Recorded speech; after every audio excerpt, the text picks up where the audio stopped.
মানুষকে কোনোদিন ছোট করে কথা বলবেন না। যদি বলে থাকেন সেটা বন্ধ করুন, না হলে একদিন দেখবেন সময় আপনাকে এমন জায়গায় ছোট করবে যেখানে আপনি সম্মান পাওয়ার যোগ্য ছিলেন। কি আজব, তাই না? পৃথিবীতে ৪৮ লক্ষ জীবনের মধ্যে একমাত্র মানুষই টাকা রোজগার করে, কিন্তু পৃথিবীতে অন্য কোনো প্রাণী না খেয়ে মরে না, আর মানুষের পেট কখনোই ভরে না।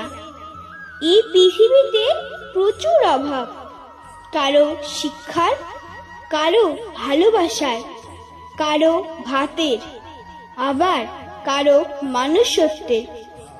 যেখান থেকে তোমাকে বিয়োগ দেওয়া